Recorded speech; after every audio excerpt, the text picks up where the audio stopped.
है, सही है। अच्छा रिकॉर्डिंग ऑन हो गई, ठीक है। अच्छा ये सर 2010 के पेपर में एक नोट आया हुआ है वॉशिंगटन पे। बस ठीक है। वॉशिंगटन हालांकि इनका बहुत अच्छा प्रेसिडेंट और सबसे पहला प्रेसिडेंट रहा हुआ है, लेकिन पता नहीं बस इससे यूएससीएसएस वाले सवाल नहीं करते हैं, ठीक है ना। तो इसको तो मैंने छोड़ा हुआ था, आप तो कवर करना चाहते हैं कर ले। जो मैंने जैक्सन और जेफरसन जो है ना, ये मैंने खास तौर पे किए थे, ठीक है, क्योंकि एक सवाल जो है ना बार बार एक दो तीन बार रिपीट हुआ है, what is the difference between Jacksonian democracy and Jeffersonian democracy, ठीक है ना। तो मैं इसको बहुत ज्यादा एक्सपेक्ट कर रहा था, तो मैंने ये जो है ना क्या कहते हैं मैंने कवर किया हुआ था, ठीक है। नहीं आए, हो सकता है इस बार आ जाए, हो सकता है ना आए, ठीक है ना। लेकिन असल में ये थोड़ी जो आइडियोलॉजिकल बातें हैं, ठीक है, आइडियोलॉजिकल बातें, इसलिए मैं कह रहा हूँ कि इतनी कोई रॉकेट साइंस नहीं है इसमें, लेकिन वो थोड़ी बहुत थोड़ी की थोड़ी आइडियोलॉजी की बात है ना, जैक्सन में और जेफरसन में, और ये क्या सिस्टम था, ठीक है ना। तो ये तो जो है ये तो हम कर लेंगे, ठीक है। अच्छा विल्सन जो है इसको करना बहुत ज़रूरी होता है, क्योंकि विल्सन और वर्ल्ड वॉर वन जो है ना ये दोनों इंटर कंबाइंड है, ठीक है। तो इससे तो इस बार सवाल आया हुआ है, विल्सन से 2020 में सवाल आया हुआ है, 2021 में हम कह सकते हैं कि इससे मतलब एक्सपेक्टेशंस फिर नहीं होती ना कि एक प्रीवियस ईयर में सवाल आया हुआ हो, वो फिर है ना अगले साल उसके आने के चांसेस बहुत ज़्यादा कम हो जाते हैं। लेकिन फिर भी विल्सन, क्योंकि हमने वर्ल्ड वॉर वन तो वैसे भी पढ़नी है, ठीक है, तो हम तो है ना ज़रा विल्सन को भी उसके साथ जो है ना कर लेते हैं। विल्सन और वर्ल्ड वॉर वन जो है ना, बस इसका आवाज़ नहीं आ रही, हेलो आवाज़ नहीं आ रही सर बिल्कुल क्लियर आवाज है। अच्छा अच्छा चलो ठीक है, सही है ना। अच्छा अब इसमें जो है ना अगर हम लोग ना भी पढ़ें तो ये जो तुम लोगों ने ये फ्रैंकलिन, सर आ रही है। अच्छा फ्रैंकलिन, ट्रॉमन और ये जो ये दोनों नहीं है, इन दोनों का जरा कर लेना, क्योंकि इन दोनों से सवाल आते हैं, इन दोनों से है ना फ्रैंकलिन और ये फ्रैंकलिन और ट्रॉमन से काफी ज्यादा सवाल आए हुए, ठीक है ना। और एक जो डोनाल्ड ट्रंप है ना, इसको तो मतलब ये जो करंट अफेयर्स के लिहाज से इसको हम लोगों ने कवर करना होगा। मतलब डोनाल्ड ट्रंप की साउथ एशिया की जो पॉलिसी है, ठीक है, उसको हमने करना है, मिडल ईस्ट की पॉलिसी को हमने करना है, ठीक है ना। तो ये डोनाल्ड ट्रंप की जो फॉरेन पॉलिसी है ना, तो ये चीजें हैं ना आप लोगों ने थोड़ी देख लेनी है, ठीक है। तो ये जो प्रेसिडेंट, अच्छा प्रेसिडेंट्स का दूसरा किस्सा ये होते हैं ना कि प्रेसिडेंट्स के बारे में आप लोगों को इसलिए भी पता होना चाहिए, क्योंकि बहुत सी चीज़ें ऐसी होती हैं कि प्रेसिडेंट्स के साथ उनको कनेक्ट करके जो है ना, मतलब कि इवेंट जैसा मैंने आपको पहले बताया उसको कनेक्ट करते हैं प्रेसिडेंट के साथ के, मतलब इस प्रेसिडेंट ने इस दौरान फिर इस इवेंट की क्या किया था। मतलब वेस्टवर्ड मूवमेंट जो है ना एक बहुत बड़ी चीज़ है, ठीक है, उसके अंदर तो फिर बहुत ज़्यादा जो है ना प्रेसिडेंट्स गुजरे हुए होंगे, ठीक है। तो वो चीजें मतलब, लेकिन एक स्पेसिफिक किस्सा होता है ग्रेट डिप्रेशन के टाइम पे जो था हूवर प्रेसिडेंट था, ठीक है ना। तो अगर आप लोग ग्रेट डिप्रेशन जब आप लोग पढ़ रहे होंगे तो हूवर ने उस वक्त जो जो भी इकदाम लिए थे, ठीक है ना, तो आप लोगों को करना बहुत ज्यादा जरूरी होगा, ठीक है ना। तो ये जब भी ये लोग ज्यादातर प्रेसिडेंट से जब सवाल पूछते हैं ना, तो उसको किसी न किसी चीज से लिंक करके पूछते हैं, ठीक है ना। अगर ट्रॉमन से पूछेंगे तो कोल्ड वॉर के हिसाब से पूछेंगे, ठीक है, विल्सन से पूछें तो वर्ल्ड वॉर वन के हिसाब से पूछेंगे, ठीक है ना। तो ये इस तरह करते हैं। और मुझे जितना याद पड़ रहा है अब्राहम लिंकन से भी जो है ना कोई इतने सवाल वगैरह नहीं आए, लेकिन ये फ्रैंकलिन के और ट्रॉमन के मैंने बहुत ज्यादा देखे हैं। और ट्रॉमन पे मुझे लगता है इसके जो ट्रॉमन डॉक्ट्राइन थी उसके ऊपर वो बहुत ज्यादा आते हैं, क्या कहते हैं, ये शॉर्ट नोट्स होते हैं, ठीक है ना। तो अब आज हम लोग कोशिश करते हैं जैक्सन और जेफरसन जो है ना इसको खत्म कर लें। विल्सन का अगर टाइम मिला तो थोड़ा बहुत जो मैंने विल्सन के आप लोगों के नोट्स बना लिए वो पढ़ लेंगे, फिर बाकी का कल पढ़ लेंगे। और फिर जो है ना हम लोग वर्ल्ड वॉर टू को अभी स्किप करके कोल्ड वॉर वगैरह पढ़ लेंगे, और वर्ल्ड वॉर टू जो है मैं आप लोगों को असाइनमेंट में दे दूंगा, ठीक है। तो अभी चलो बस शुरू करते हैं। तो ये तो बातें थी, अच्छा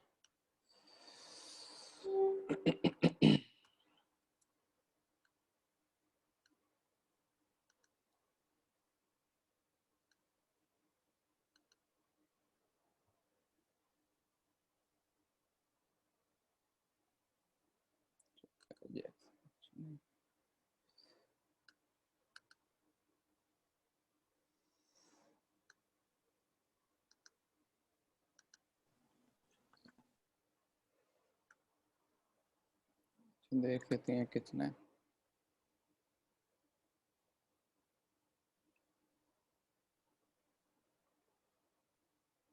अच्छा इतना नहीं है, चलो ये इंशाल्लाह ताला जल्दी हो जाएगा।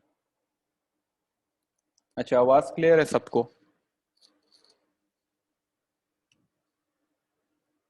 हेलो आवाज आ रही है? यस सर क्लियर है। चलो ठीक है, सही जी है, सर क्लियर है। ठीक है, सही है। अच्छा, ये था प्रेसिडेंट जेफरसन। आप लोगों ने जिसने मिस किया हो तो मैं एक बार फिर बता दूं, प्रेसिडेंट जेफरसन और प्रेसिडेंट जैक्सन हम लोग ज़रा मैंने इसलिए किए थे क्योंकि इनमें से एक सवाल आता होता है, what was the difference between Jeffersonian democracy and Jacksonian democracy. ठीक है ना, तो थोड़ी इनकी आइडियोलॉजी की बातें हैं। तो मैं बहुत एक्सपेक्ट कर रहा था 2020 में आएगा, नहीं आया, हो सकता है 21 में आज, हो सकता है ना आए, लेकिन ये जो है ना, ये दोनों प्रेसिडेंट्स ज़रूर करने चाहिए। ठीक है ना।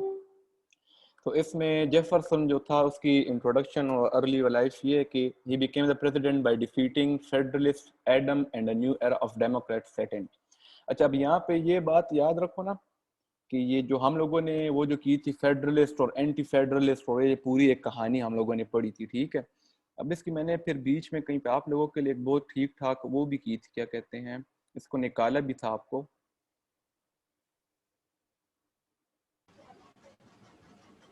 सर टाइगर इसका फॉन्ट साइज इंक्रीज कर दूं? क्या हुआ है, समझ नहीं आ रही आपकी। आप इसका फॉन्ट साइज इंक्रीज कर देंगे? अच्छा, फॉन्ट साइज इंक्रीज कर दूं? ये फॉन्ट काफी साइज? छोटा है। आप ये कौन बात कर रहे हैं, शादाबा बात कर रही हैं, रुबीना बात कर रही हैं? सर शादाबा। अच्छा, सब्र करो, ये फॉन्ट साइज में थोड़ा सर नीचे से जूम करते हैं ना। बस अब देखते हैं, कुछ ना कुछ हो ही जाएगा।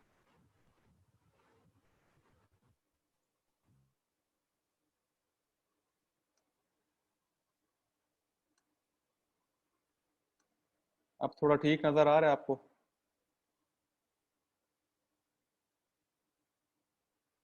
हेलो? बिल्कुल ठीक है सर। ये तरफ ठीक है। चलें, ठीक है, सही है। अच्छा, हम लोगों ने वो एक पूरी डिबेट की हुई है कॉन्स्टिट्यूशन के दौरान, एक फेडरलिस्ट और एंटी फेडरलिस्ट की बात हमने की हुई थी। ठीक है ना। अब मसला जाके ये होता है ना कि ये चीज़ें थोड़ी सी कंफ्यूजिंग है, मुझे भी अपनी तैयारी के दौरान नहीं पता थी, लेकिन मैंने जब आप लोग अभी जब ये कर रहा था ना, इसमें मैंने थोड़ा देर फिर खुद मैंने थोड़ा बहुत पढ़ा था। ये फेडरलिस्ट जो है ना, हम इसको कह सकते हैं कंजर्वेटिव। ठीक है। और जो एंटी फेड्स है ना, हम इसको डेमोक्रेट्स है, जो इनकी जो लिबरल पॉलिसी है ना, उसकी तरफ है। अब ये लोग जो शुरू शुरू में जो ये दौरानिया था ना अमेरिकन पॉलिटिक्स का, तो ये शुरू शुरू में ये लोग इनमें डिफरेंसेस तो थे, लेकिन इनकी जो पॉलिटिक्स थी वो जो मुझे लगता है शायद वो जैक्सन में आएगी। ठीक है ना। पहले ये जो थी क्या कहते हैं, सिंगल पार्टी थी, फिर ये सेकंड टू पार्टी सिस्टम आ गया। ठीक है ना। तो उसमें ये जो इनकी वो जो आइडियोलॉजिकल डिबेट टाइप थी ना, वो उसमें कभी एक साथ होते थे। रिपब्लिकन्स जो थे ना, वो मैंने मुझे लगता है जैक्सन में जो है ना, मैंने ठीक ठाक जो है ना वो की हुई है। वो मैंने उठाया था कहीं से, इंटरनेट से आप लोगों के लिए मैंने पेस्ट किए। तो जब वो टाइम आएगा ना, तो वहां पे हम इसके ऊपर जरा ठीक ठाक बहस कर लेंगे। ठीक है। लेकिन अभी सिर्फ ये याद रखो कि जो एडम जो था ना, वो एंटी फेडरलिस्ट था। ठीक है। और डेमोक्रेट था। ठीक है। अब इसमें अभी के जो रिपब्लिकन और डेमोक्रेट है ना, अभी के जो रिपब्लिकन और डेमोक्रेट हैं, उनको अभी दिमाग में अपने मत लेकर आओ। ठीक है ना। क्योंकि चीजें पहले एक तरह की थी और अब दूसरी तरह की हैं। ठीक है ना।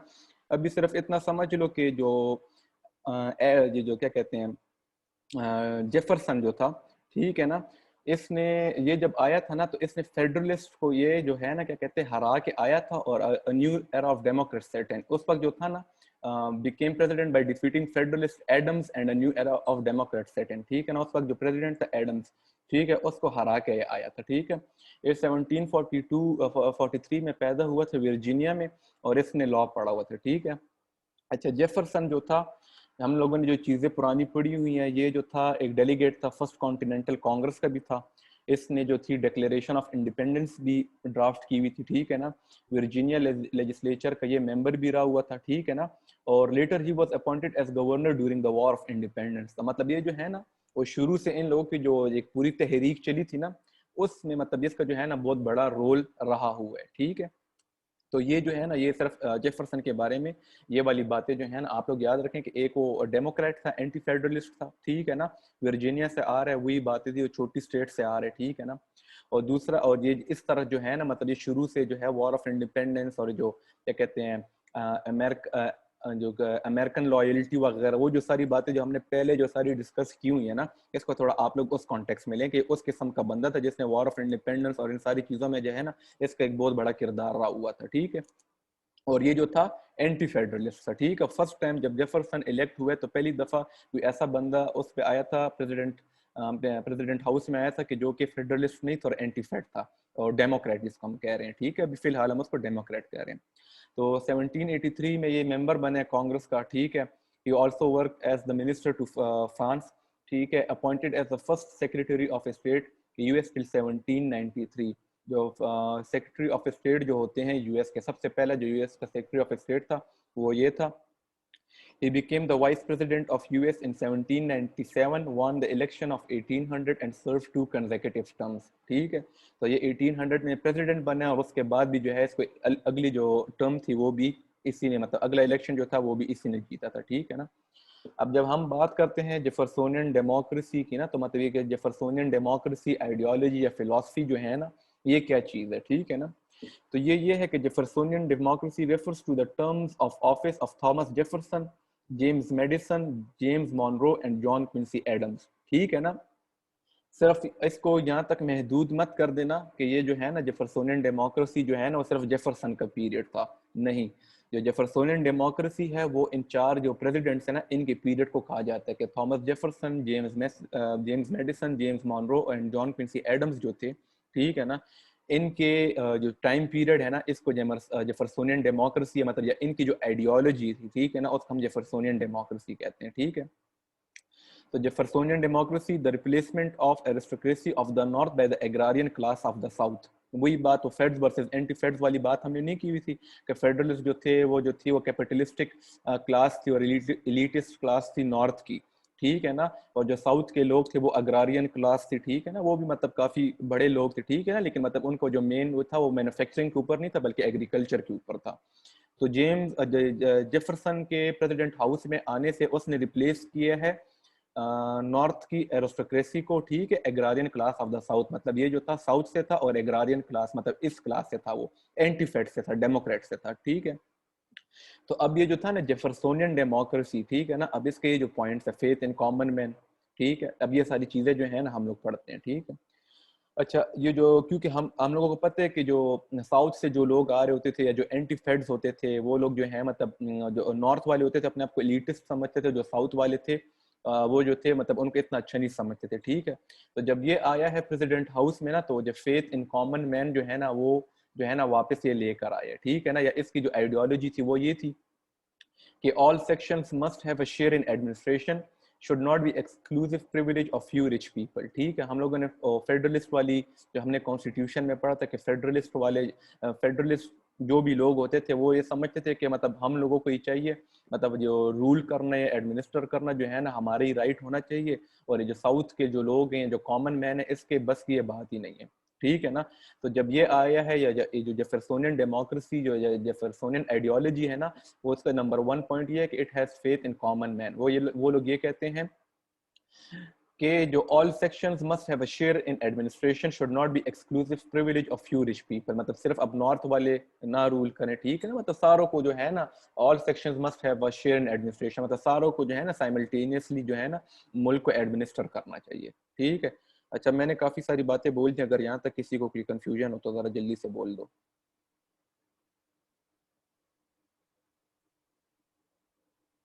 हेलो। सर कंफ्यूजन नहीं है, लेकिन आप बहुत फास्ट पढ़ा रहे हैं तो हम नोट कर रहे हैं ना, तो सर उसमें मसला हो रहा है। अच्छा चलें ठीक है, सही है, मैं आहिस्ता पढ़ा तो कंफ्यूजन नहीं है। No sir. चलो ठीक है, सही है, चलो मैं थोड़ा आहिस्ता पढ़ाता हूँ। अच्छा ठीक है, फेथ इन कॉमन मैन हो गया, ठीक है। अब इसके बाद जो है ना क्या कहते हैं, थॉरो बिलीफ इन लेजिस्फेयर थ्योरी, ठीक है। लेजिस्फेयर का मैंने आपको कहा था, लेजिस्फेयर थ्योरी का सिंपली यही है ना कि least government intervention mostly in economic terms, ठीक है ना। जो लेजिस्फेयर थ्योरी का मेन मतलब भी यही है, जो बेसिक जो बात है वो यही है कि आपकी गवर्नमेंट की लीस्ट इंटरवेंशन होती है आपके ज़्यादातर इकोनॉमिक टर्म्स में, ठीक है ना। तो ये जो जेफरसोनियन आइडियोलॉजी वाले थे ना, वो लोग ये चाहते थे, they wanted the federal government to perform limited functions and made few innovations, ठीक है। अच्छा, अब ये जो हम लोग ये सब पढ़ रहे हैं ना, ये हम लोग जेफरसन के लिहाज से भी पढ़ रहे हैं और जो जेफरसोनियन डेमोक्रेसी और आइडियोलॉजी है ना वो भी हम लोग पढ़ रहे हैं, ठीक है। तो वो लोग ये चाहते थे कि जो गवर्नमेंट जो है ना वो लिमिटेड फंक्शंस जो है ना अपने परफॉर्म करे इकोनॉमिक टर्म्स में, ठीक है ना। और क्योंकि ये थोड़े साउथ के थे और इतनी इंटरवेंशन ये लोग फेडरल गवर्नमेंट की तरफ से जाते नहीं थे, तो इनके टाइम पीरियड पे जो है ना इनोवेशन या मैन्युफैक्चरिंग वगैरह जो है ना वो थोड़ी कम हुई है, ठीक है। अच्छा, फिर है ये नंबर 3 पॉइंट, एग्रारियन डेमोक्रेसी सपोर्टर, ठीक है ना। ये एग्रारियन डेमोक्रेसी सपोर्टर का क्या मतलब है, ठीक है।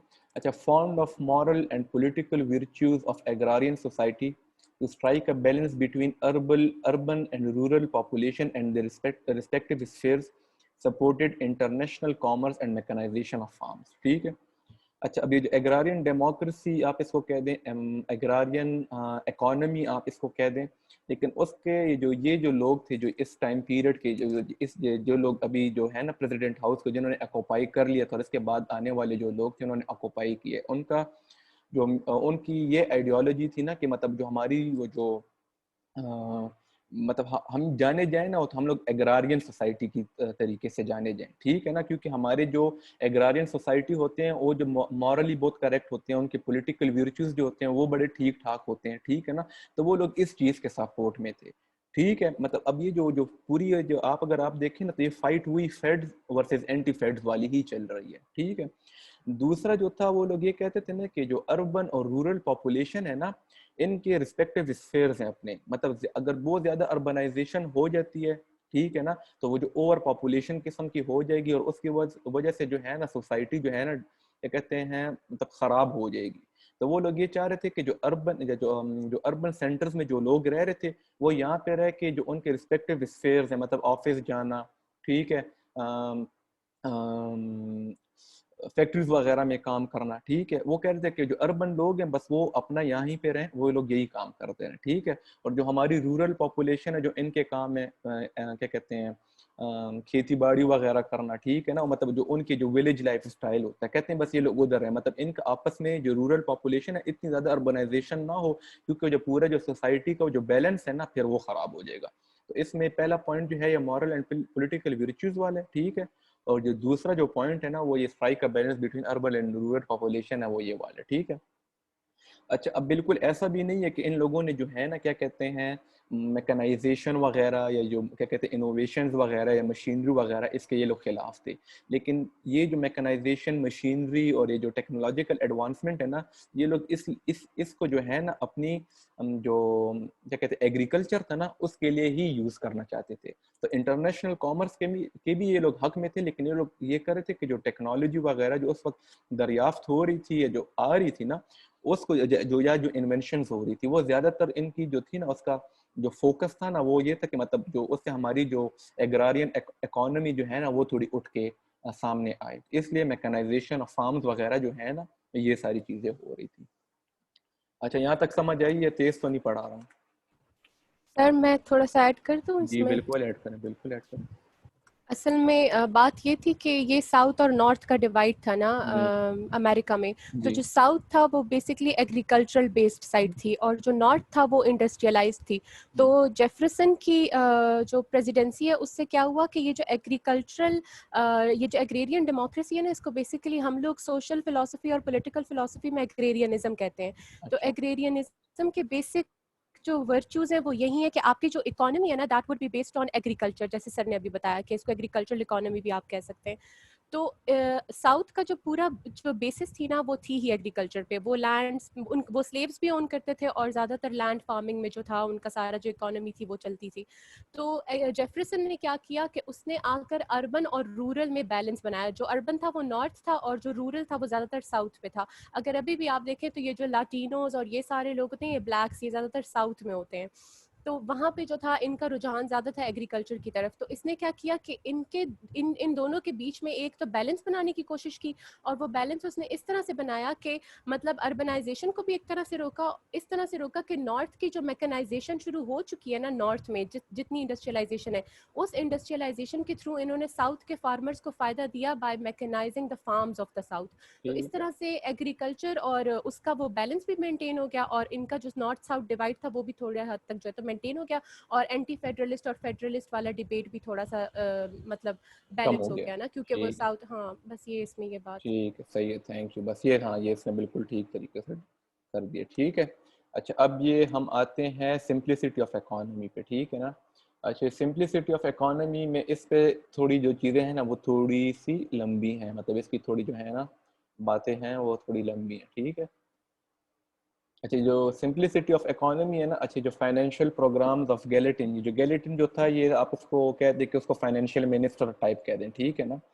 तो ये जो simplicity of economy slash financial programmes of Gallatin, financial programmes of Gallatin जो थे ना, मतलब वो क्या थे, ठीक है।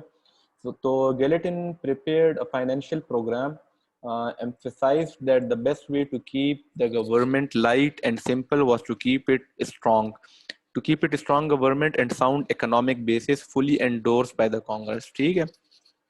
अच्छा बस जो इसका मतलब समरी टाइप यही है कि मतलब वो कह रहे थे कि अपनी गवर्नमेंट को स्ट्रांग रखने के लिए जो है ना, उसकी जो इकोनॉमिक बेसिस जो है ना वो स्ट्रांग होनी चाहिए, वो साउंड होनी चाहिए, ठीक है। और जो गवर्नमेंट का जो इसने जो मेनली ये किया था कि इसने जो गवर्नमेंट का एक्सपेंडिचर था ना वो इसने ड्रास्टिकली कम किया था, ठीक है। तो ये जो सारी चीजें हम लोग अभी नीचे पढ़ते हैं कि मतलब फिर क्या हुआ, लेकिन ये उसकी थोड़ी समरी है, ठीक है। And this was fully endorsed by the Congress, ठीक है। तो इसने जो काम किया था, इसने ये किया था कि रिपील ऑफ इंटरनल टैक्सेस, अच्छा ठीक है, repeal of internal taxes and some other taxes imposed by Hamilton by an act in April 1802। Collection of these taxes entailed huge expenses, ठीक है ना। तो इंटरनल टैक्सेस थे, उन टैक्सेस को कलेक्ट करने में भी जो है ना बहुत ज्यादा जो है ना क्या कहते हैं एक्सपेंस या उसमें पैसे जो है ना खर्च हो रहे थे, ठीक है ना। तो ये जब आया तो इसने एक एक्ट के थ्रू जो है ना क्या कहते हैं क्या कहते हैं, बाकी अभी हम लोग नीचे पढ़ते हैं, इससे जो एक्ट के थ्रू जो है ना क्या कहते हैं, जो इंटरनल टैक्सेस थे, जो उधर जो आगे पीछे के जो और जो टैक्सेस थे ना उनको इसने खत्म किया, ठीक है।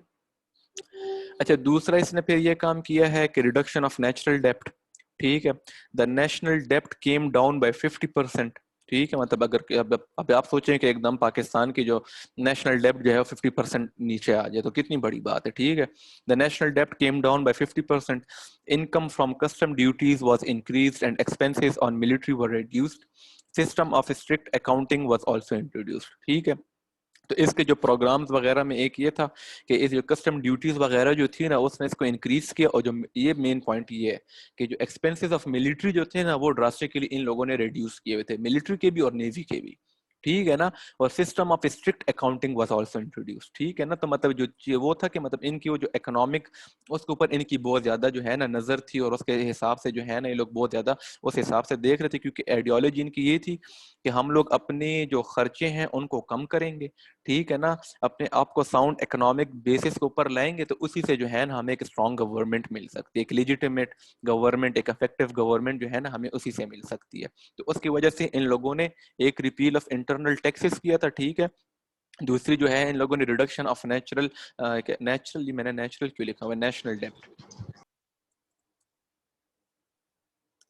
ठीक है ना, नेशनल डेप्ट जो है ना वो था, ठीक है।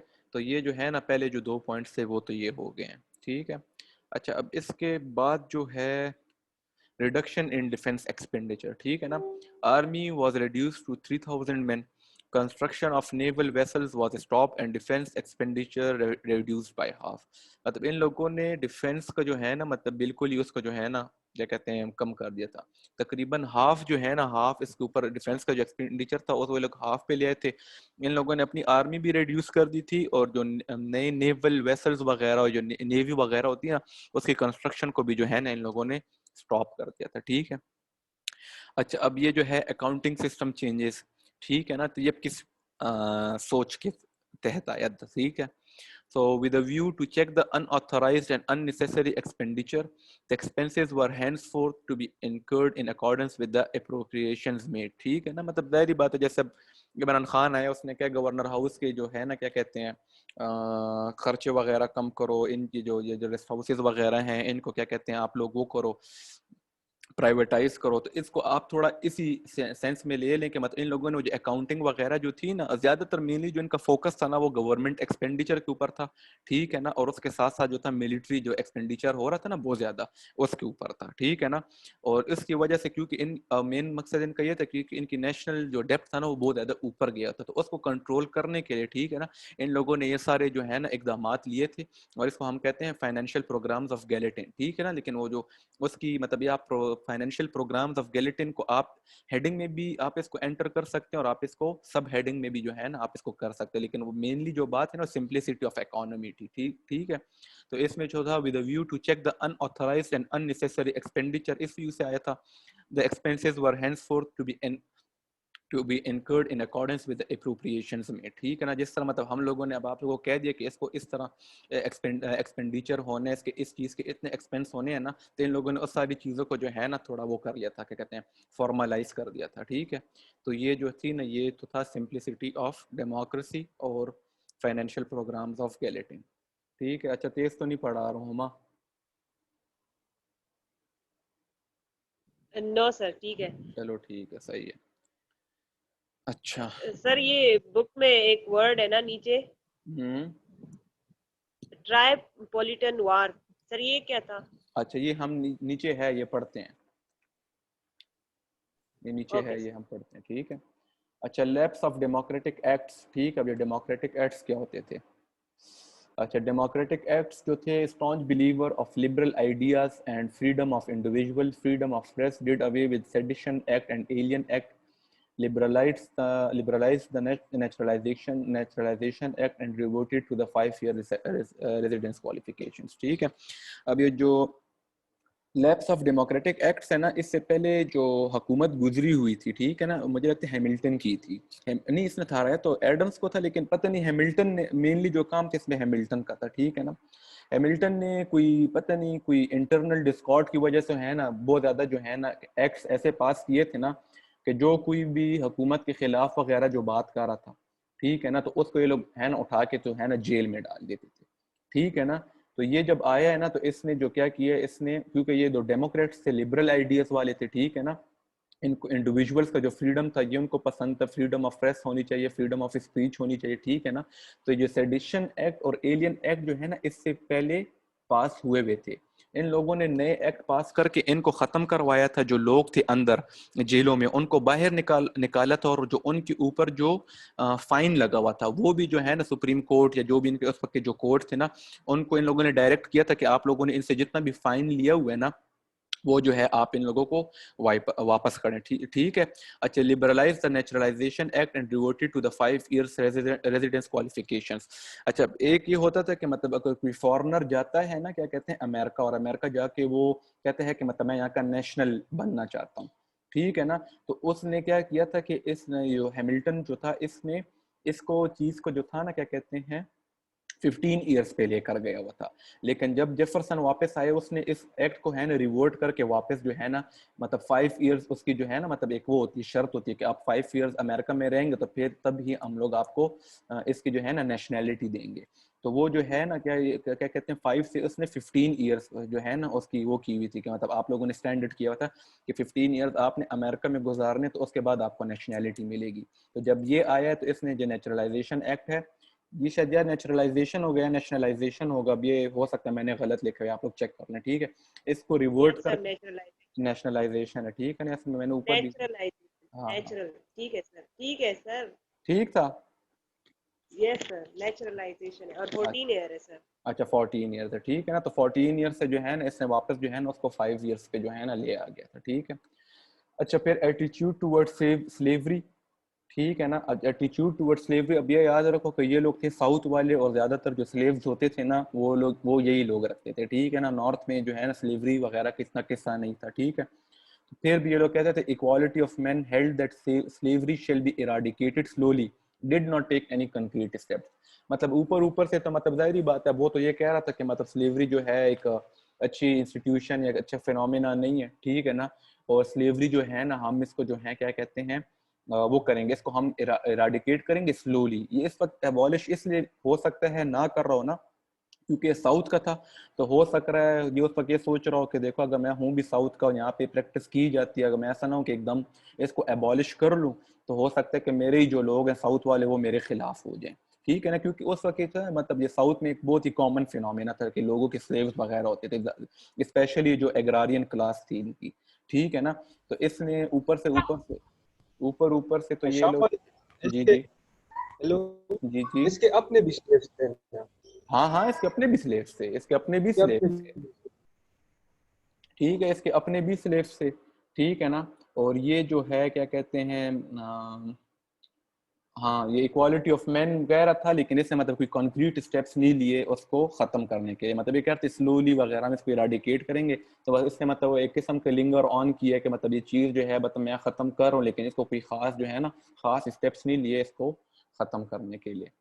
तो अब ये क्लास ख़त्म होने वाली है, दूसरा मैं बनाता हूँ, ठीक है। तो फिर रूम, तो फिर आज आप लोग आ जाएँ तो फिर इसको यहाँ से कंटिन्यू करते हैं, ठीक है।